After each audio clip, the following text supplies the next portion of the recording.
Bella Goth. If you're a fan of The Sims and its lore, then you definitely know who she is. Before I get into Strangetown Bella and her broken relationships, let me give you a brief summary of Bella and her story. Bella Goth is a Sim that first appeared in the first Sims game back in 2000. She lived with her husband Mortimer and her child Cassandra. The Goth family is iconic to the franchise since the very beginning, as they always came to pay the player a visit. Bella also appears in The Sims 3 as a child named Bella Bachelor.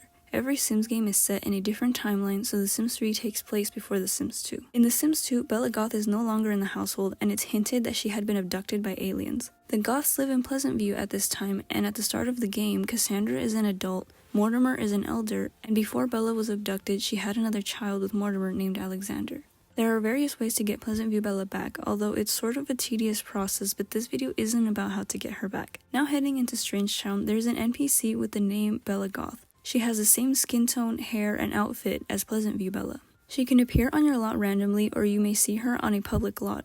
According to the story, this is the real Bella.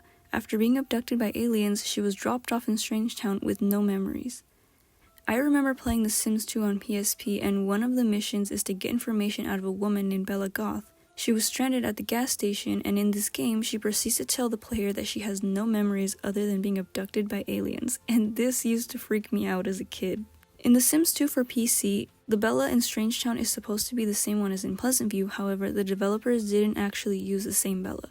If we take a look at Pleasantview Bella's face and compare it to Strangetown Bella, they're clearly not the same Sim. This could have been an oversight, or the developers wanted to make Bella a little prettier in their eyes. Another theory out there is that the aliens attempted to clone her and didn't get it quite right. Something interesting that might freak out some players is, in Pleasantview, Bella isn't considered dead, she's missing. And if you have University installed, sending Alexander to college will generate a cutscene of Mortimer taking him to college, but if Mortimer is deceased by this time, the real Bella Goth will appear in the cutscene instead.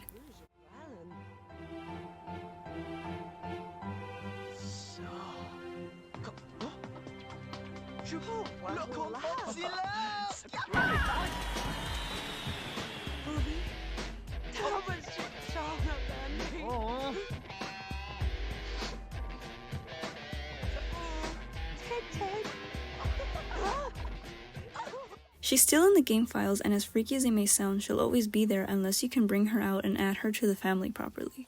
In the eyes of the game, these two Bellas are two completely different Sims. What's really weird with Strangetown Bella is the fact that she has some relationships with Sims she shouldn't be related to at all. She appears as Johnny and Jill Smith's aunt. According to Johnny and Jill's data, this is also the case for them. Another strange relationship she has is with Vidkun Curious. She considers herself his sibling, but not the sibling of the other Curious brothers.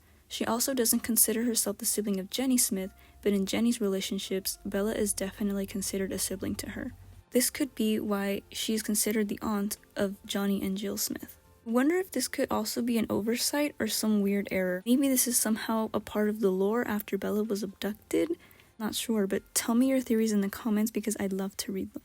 What's truly creepy is that Strangetown Bella knows the majority of the deceased Sims in Strangetown and knows all the dead Sims in all of Spectre's yard. She also knows the hidden nervous subject, which I'll make a separate video on. We've talked about Grim, seen the hula zombies, as well as the therapist. You know who's also seen them? Strangetown Bella. This Bella knows these NPCs personally, which is also really weird.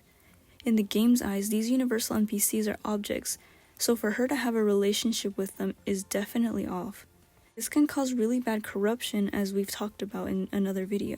Attempting to move Bella from Strangetown over to Pleasantview and vice versa will cause irreversible damage to both neighborhoods, so it's best to leave things as they are. That's pretty much it for Strangetown Bella's broken relationships. The links to my sources are in the description, as always, and before I end this video, I'd like to thank all of you supportive kings, queens, and everything in betweens. You guys motivate me to keep this series going, and I'll see you guys next time for part 12 of the Corruption series.